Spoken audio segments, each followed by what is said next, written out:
Donc bonjour, on va essayer de voir comment on peut modéliser assez simplement ce type de pièce. Donc pièce ici d'épaisseur constante sur laquelle on a rajouté d'un côté des raidisseurs, des choses comme ça. Alors la première chose à remarquer, c'est que cette pièce est symétrique. Donc on va essayer d'être feignant, de dessiner un quart de la pièce pour ensuite travailler sur différentes symétries. Donc on va essayer en réalité de dessiner ceci, de voir comment simplement on peut dessiner ceci pour ensuite par symétrie obtenir la pièce voulue. Donc toutes les vidéos qui vont suivre seront réalisées uniquement avec le module volumique de Katia dans Par Design. Voilà, donc je vais ouvrir un nouveau projet.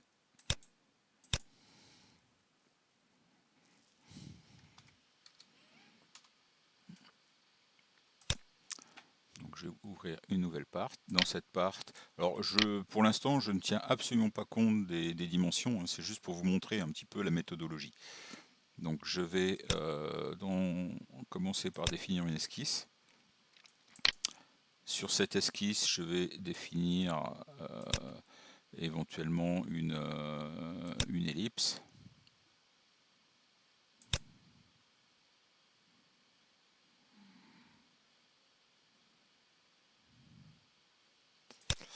Voilà. Et puis sur cette ellipse, je vais venir découper. Donc vous avez un outil de découpe ici. Alors l'outil de découpe, il est ici.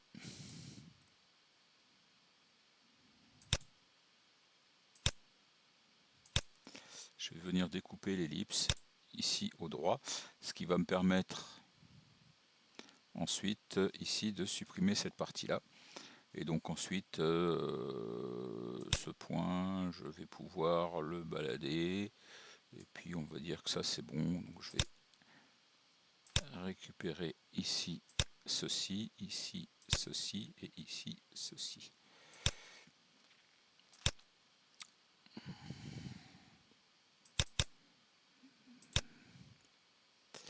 Voilà, donc cette partie-là, elle est en trop. J'ai pas double-cliqué suffisamment vite.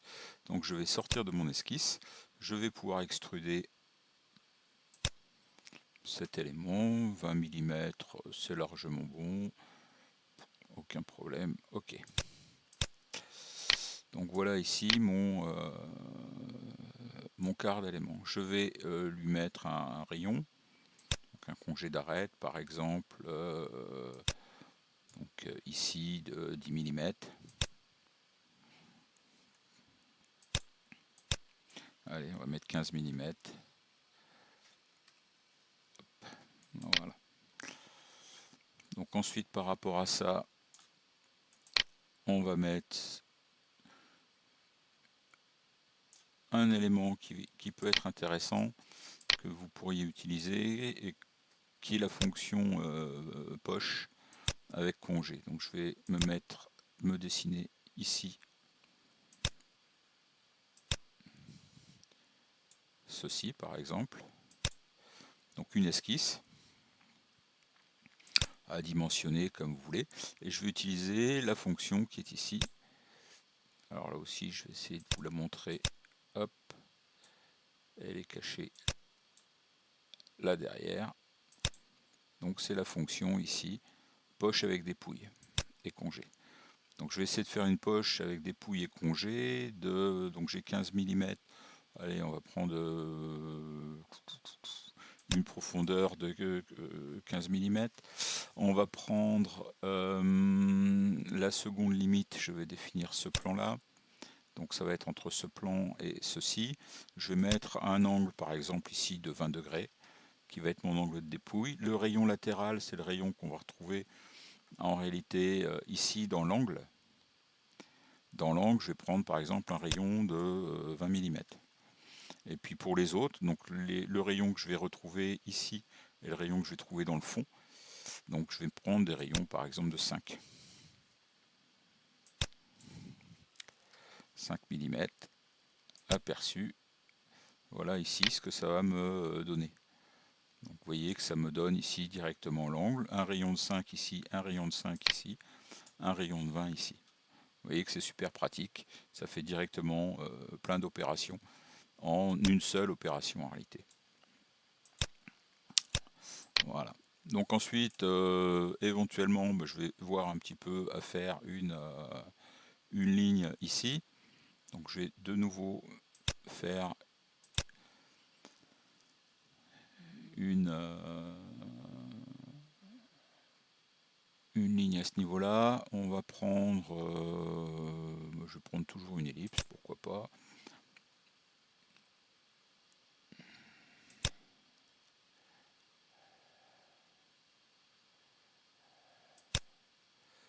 Une ellipse qui va venir, allez, admettons qu'elle vienne là.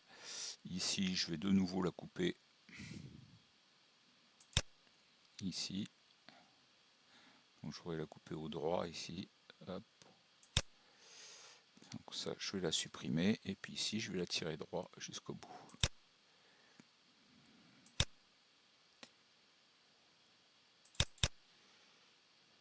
Voilà. Donc ça, j'ai juste une ligne. Je vais définir mon plan d'esquisse. Je vais définir un plan d'esquisse qui va être au bout de... Pardon. Je vais définir un plan. Alors je ne suis pas obligé ici, mais c'est quand même préférable. Vous voyez que la ligne est sélectionnée. Je vais définir donc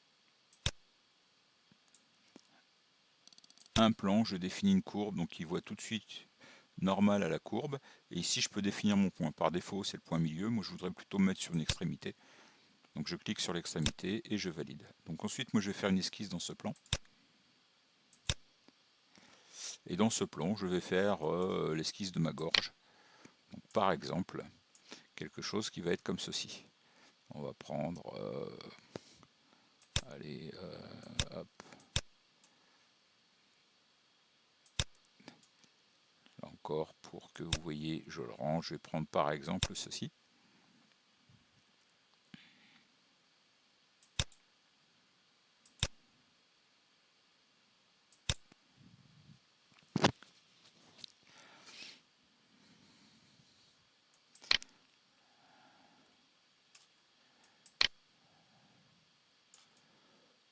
Voilà, ça devrait passer.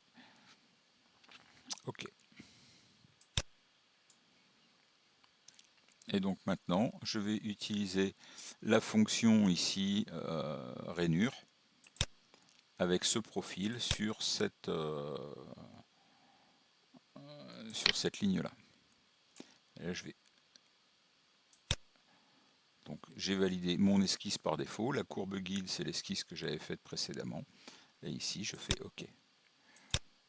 Donc il m'a en réalité généré ici cette rainure. Je n'ai plus qu'à mettre deux petits rayons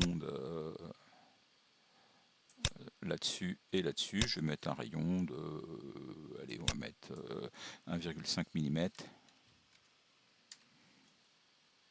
Voilà, j'aurais même pu mettre un peu plus. Je vais cliquer sur les rayons. On va mettre un rayon de 2. Voilà. Donc ici, la partie, je dirais, extérieure de ma pièce est faite. Je dois absolument terminer complètement l'extérieur de la pièce avant de la creuser. Et donc pour la creuser, cette pièce, je vais utiliser l'outil coque, qui est ici. Donc l'outil qui est là, l'outil coque.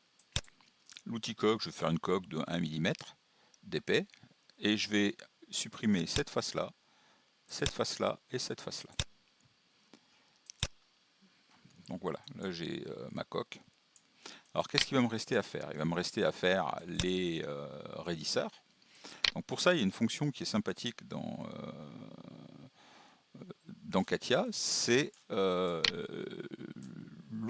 outil qui va me permettre automatiquement de réaliser mes raidisseurs. Alors des raidisseurs, je vais en réaliser de deux types. Je vais réaliser des raidisseurs à partir de cette surface-là. Et ça va être les cercles. Je vais mettre des cercles. Alors je peux en mettre un, allez,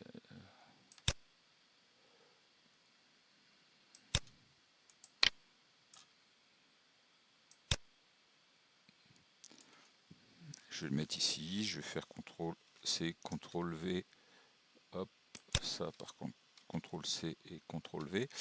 Je vais pouvoir en mettre un autre, par exemple, ici. Je vais pouvoir CTRL-V, donc il est là, ah, CTRL-Z. Alors, qu'est-ce qu'il m'a mis?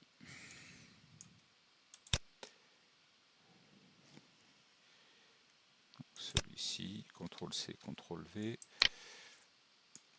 Je vais aller m'en remettre un, par exemple, ici. Et puis, on va en remettre un dernier.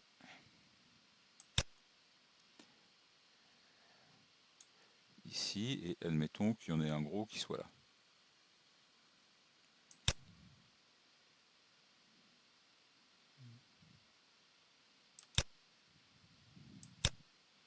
Avec, pourquoi pas, quelque chose qui serait ici, qui passerait de là à là, par le centre,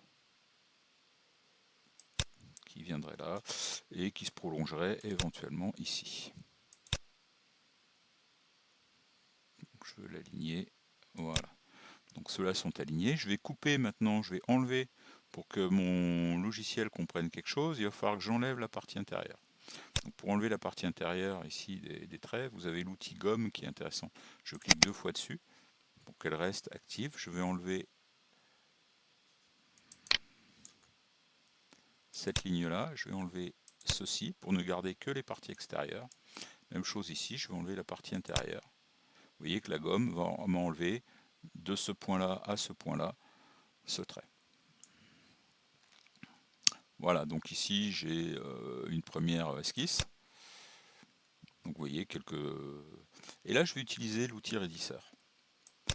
L'outil raidisseur, c'est l'outil qui se cache. Alors, mon outil raidisseur, bon, comme d'habitude, il est là-dessous. Sinon, vous pouvez toujours trouver tous les outils ici. Hein. C'est une composante ici.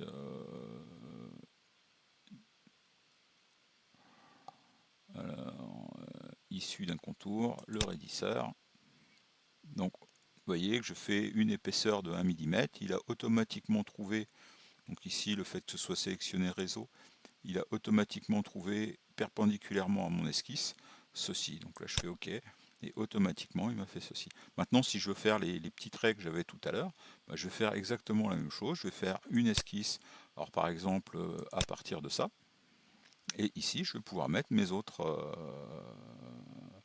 mes autres traits. Je vais faire un trait, par exemple, qui va de là à là. Je vais faire un trait, par exemple, qui va de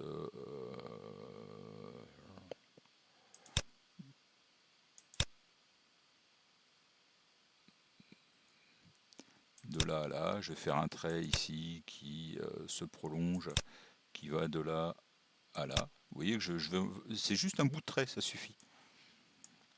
Je fais un bout de trait. Donc ce bout de trait ici, il va aller de là, perpendiculaire ici. Il va venir ici, de là à là. Je vais en remettre un ici, de là à là.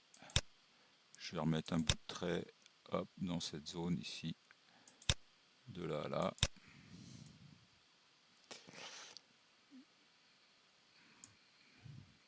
Voilà, bon, ça, pour montrer le principe, ça devrait suffire. Donc ici, je refais ça.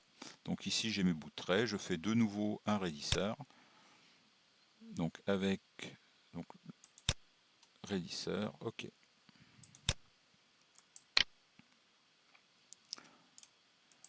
Donc maintenant, bah, ça y est, mon système est terminé. Je peux maintenant faire mes symétries. Donc je vais faire une symétrie par rapport à ça, et je fais une deuxième symétrie de mon composant par rapport à ce... Hop, hop, hop, annulé.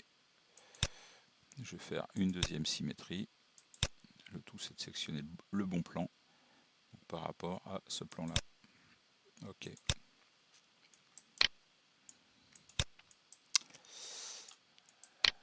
Voilà. Donc maintenant, si jamais il y a des trous à faire ou des choses comme ça, là encore, j'aurais pu le faire avant de faire la symétrie. Trouer mes surfaces, utiliser les répétitions rectangulaires, circulaires, etc. Donc voilà pour cette première vidéo. Dans d'autres vidéos, je vais vous montrer un petit peu d'autres fonctions qui peuvent vous être utiles pour réaliser vos pièces pour la SAE 12. À bientôt.